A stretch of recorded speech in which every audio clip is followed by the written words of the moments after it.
से जय हिंद। आज के लेक्चर में हम बात करेंगे डीपीएसपी के क्रम में आर्टिकल 49 की। आर्टिकल 49 सभी राज्यों को ये निर्देश देता है कि जो भी राष्ट्रीय महत्व के संस्मारक हैं और स्थान हैं और वस्तुएं हैं, उन सब राष्ट्रीय महत्व के संस्मारकों, स्थानों और वस्तुओं का संरक्षण करने की जिम्मेदारी प्रत्येक राज्य की होगी। कहने का तात्पर्य ये है कि संसद जिन भी स्मारकों, स्थानों या अन्य वस्तुओं में जिनको भी संसद क्या करती है, ये घोषित करती है कि ये ऐतिहासिक, या पुरातत्व विभाग ये घोषित करता है कि ये ऐतिहासिक स्थल है, जिसको भी संसद ये घोषित करे। समझिए बात को। उनके सभी रखरखाव, उनके निर्माण और उनको कोई एक जगह से दूसरे जगह तक न स्थानांतरित कर सके, इन सभी बिंदुओं पर राज्य की जिम्मेदारी होगी कि इनका क्या करें, देखभाल करें, संरक्षण करें। अगर जीर्णशीर्ण अवस्था में है, इनकी देखरेख करें, मरम्मत कराएं और बजट देकर इनका जीर्णोद्धार करें। इन्हीं सब बातों की चर्चा आज हम आर्टिकल 49 में करेंगे। एक बार ब्लैक बोर्ड पर राज्य की नीति निर्देशक तत्व डीपीएसपी अनुच्छेद 36 से अनुच्छेद 51 के क्रम में आज हम पहुंचे हैं अनुच्छेद 49 पर। राष्ट्रीय महत्व के संस्मारकों, स्थानों और वस्तुओं का संरक्षण करना राज्यों की जिम्मेदारी होगी, ये कहता है आर्टिकल 49। संसद द्वारा बनाई गई विधि द्वारा, यानी संसद में जो भी विधि है ऐतिहासिक पुरातत्व सर्वेक्षण विभाग के द्वारा घोषित करने की, उन विधियों द्वारा उसके अधीन जो भी राष्ट्रीय महत्व वाले है, जिसको संसद ने घोषित कर रखा है, यानी घोषित किया है कि राष्ट्रीय महत्व के संस्थान है, कलात्मक या ऐतिहासिक अभिरुचि वाले प्रत्येक संस्मारक या स्थान या वस्तु का यथा स्थिति, जिस स्थिति में है वो उसकी स्थिति को बनाए रखने और बचाए रखने और उसको विनाश से, मतलब समाप्त होने से बचाने के लिए, और उसको एक जगह से दूसरे जगह शिफ्ट करने से या विदेश में जिसको कहते हैं निर्यात करने से उसको क्या करना है, बचाना है, उसका संरक्षण करना है। ये किसकी जिम्मेदारी होगी? ये राज्यों की बाध्यता होगी कि राज्य के द्वारा जो राष्ट्रीय महत्व के संस्मारक, स्थान और वस्तुएं हैं, उनका पूरी तरह से संरक्षण करने की जिम्मेदारी राज्यों की होगी। ये कौन कौन से प्रावधान हैं जिनके राज्यों को देखभाल करनी है? सबसे पहला है संरक्षण का दायित्व। जो भी राष्ट्रीय महत्व के संस्मारक संसद द्वारा घोषित किए गए हैं, उनके संरक्षण का उत्तरदायित्व प्रत्येक राज्य का होगा। दूसरा है रोकथाम। रोकथाम में क्या क्या चीजें हैं? अगर वह ऐसी स्थिति में है, विकृति स्थिति में है, तो उसको रोकें, उसका क्षरण न होने पाए। विनाश के से समाप्त होने की स्थिति में है तो उसको क्या करें, संजोएं। अगर कोई उसको हटाता है या वहां से स्थानांतरित करता है तो भी इसको रोकना पड़ेगा। विलोप यानी बिल्कुल वहां से समाप्त करना चाहता हो या तो उसको कहीं दूसरे देशों में शिफ्ट करना चाहता हो, इन सब बातों से रोकने की जिम्मेदारी प्रत्येक राज्य की होगी। संसद की क्या भूमिका है? संसद की ये भूमिका है कि अपनी बनाई गई विधियों के द्वारा आर्टिकल 49 के तहत ये क्या करेगा, सर्वेक्षण कराएगा पुरातत्व विभाग के द्वारा, और जहां जहां भी सर्वे कराएगा उस पुरातत्व विभाग के द्वारा संसद की ये भूमिका होती है कि ये घोषित करे कि ये राष्ट्रीय महत्व के संस्थान है, स्मारक है, मंदिर है, किला है। समझिए बात को। इन सब राष्ट्रीय महत्व के जितने भी स्मारक हैं, स्थान हैं, वस्तुएं हैं, जिसको भी संसद घोषित करता है, उसके रखरखाव की जिम्मेदारी प्रत्येक राज्य की होगी। इसमें किले भी, ऐतिहासिक किले भी हो सकते हैं। इसी के तहत आपने देखा होगा पुरातत्व विभाग क्या करता है, सर्वे करता रहता है, सर्वेक्षण करता रहता है, और जिनको पुरातत्व विभाग, भारतीय पुरातन तत्व विभाग जिस भी स्थल को, स्मारक को, किले को, मंदिर को, जो भी ऐतिहासिक स्थल हैं, उनको अगर राष्ट्रीय महत्व का संस्थान घोषित कर देता है तो उनके इन सब बिंदुओं की जिम्मेदारी प्रत्येक राज्य की होगी।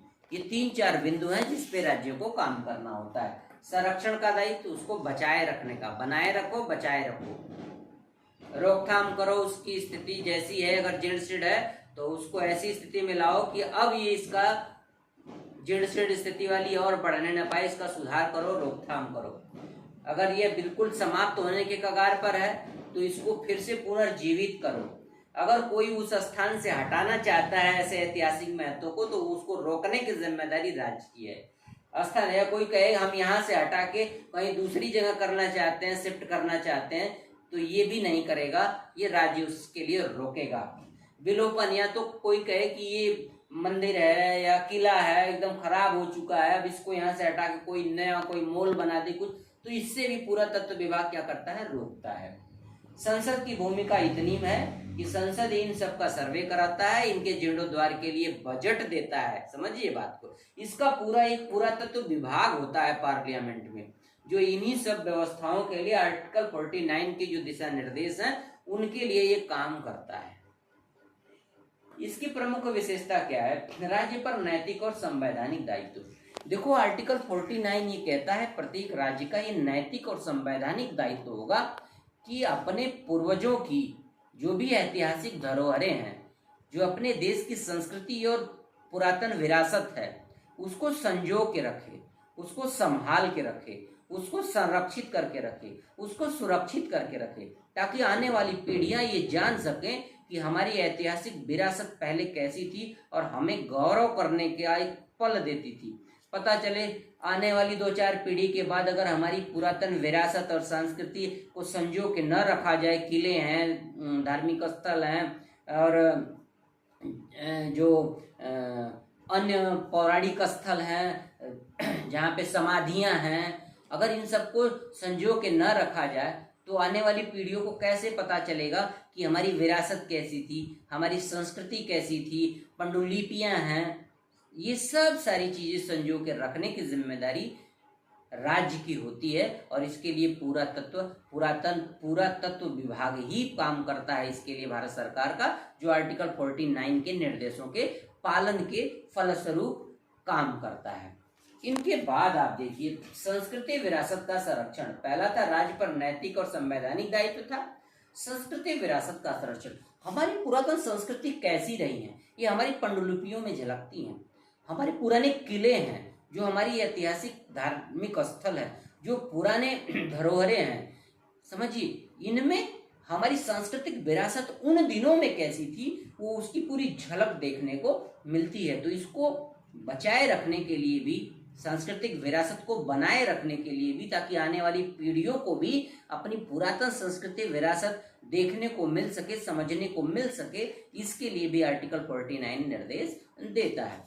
अगला पॉइंट है हमारा प्राचीन स्मारक तथा पुरातत्व स्थल व अवशेष अधिनियम 1958।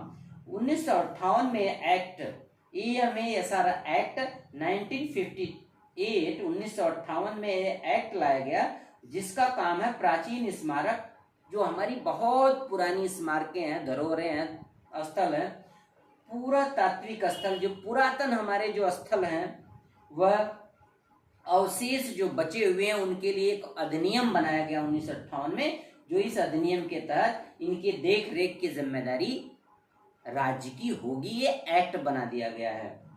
अंतरराष्ट्रीय प्रतियोगिता, यूनेस्को भी कहता है कि प्रत्येक देश को क्या करना चाहिए, अपनी जो संस्कृति है, अपनी पुरातन जो मान्यताएं हैं, अपनी जो पुरातन विरासत है, या उनकी जो पांडुलिपियां हैं, उनकी जो कला है, जो उनकी लिपियां हैं, जो पुराने संस्कृति के समय में थी, पुराने पूर्वजों में कई सौ साल पहले तक से भी यहाँ पे थी, चलती थी, उनको संजो के रखना चाहिए। और चाहे तो इनका प्रचार प्रसार भी किया जा सकता है, ताकि पता चल सके कि इस देश की संस्कृति में, इस देश की पांडुलिपि में, इस देश में ऐसे ऐसे किला। आप देखते हैं विदेशी क्या करते हैं, भारत में भ्रमण करने आते हैं तो किलों का भी वो क्या करते हैं, भ्रमण करते हैं। समझिए ताज आप देख ही रहे हैं, लाल किला आप देख ही रहे हैं, इंडिया गेट देख ही रहे हैं, गेटवे ऑफ इंडिया देख ही रहे हैं। ऐसे बहुत सारे जो हमारे ऐतिहासिक पुरातन जो संजोए हुए हैं हमारे संस्मारक स्थान और वस्तुएं, इनको भ्रमण करके विदेश से देखने के लिए आते हैं। अगर मान लीजिए इनका संरक्षण न किया गया होता तो क्या देखते, तो इस तरह से ये हमारी साझी संस्कृति और विरासत की क्या है, प्रतीक है, जो आने वाली पीढ़ियों को भी देखने को मिलती रहे। यही आर्टिकल 49 कहता है, बनाए रखिए, बचाए रखिए, बचाए रखिए, बनाए रखिए, बढ़ाए रखिए अपने संस्मारकों को, अपने ऐतिहासिक स्थलों को, और अपनी ऐतिहासिक वस्तुओं को, और अपनी ऐतिहासिक किलों को, अपनी ऐतिहासिक पांडुलिपियों को, अपने जो भी समाधियां हैं, इन सबको, जो भी हमारे ऐतिहासिक महत्व की हैं, इन सबको बनाए रखिए, बचाए रखिए, बढ़ाए रखिए। ये निर्देश देता है प्रत्येक राज्य को कौन? आर्टिकल 49। नागरिक कर्तव्य से संबंध, इस बात आर्टिकल 49 ये जोड़ता है। अनुच्छेद 51F जो मौलिक कर्तव्य है, इसको नागरिक कर्तव्य से भी जोड़ता है। जैसे आपने देखा होगा कि कोई भी परिवार है, आपने देखा होगा परिवारों में भी क्या करते हैं, अपने पूर्वजों की लोग क्या करते हैं, समाधियां बनाते हैं, मूर्ति बनाते हैं, ताकि आने वाली पीढ़ियां ये जान सके, उस पर नाम आदि लिखा देते हैं कि ये हमारे पूर्वज थे, किस सन से किस सन तक जीवित रहे, फिर दूसरी पीढ़ी हमारी कैसी थी, फिर तीसरी। कहने का तात्पर्य आने वाली पीढ़ियों को अपनी पुरातन संस्कृति और विरासत, और जो भी हमारी समृद्धि समरसताएं, चाहे वह कला के क्षेत्र में रही हो, चाहे विज्ञान के क्षेत्र में रही हो, चाहे वह पुरातत्व के क्षेत्र में रही हो, उन सबकी झलक आने वाली पीढ़ियों तक दिखती रहे, इसके लिए आर्टिकल 49 दिशा निर्देश देता है। ऐतिहासिक जो संसद के द्वारा घोषित किए गए ऐतिहासिक स्मारक हैं, स्थान हैं और वस्तु हैं, इनका पूरा का पूरा क्या करेंगे, राज्य संरक्षण करेंगे और इसे बचा के रखेंगे, बना के रखेंगे। तो ये कहता है आर्टिकल 49। आज के लेक्चर में इतना ही। लाइक, सब्सक्राइब, बेल आइकन दबाइए। फेसबुक पर है तो फॉलो कीजिए।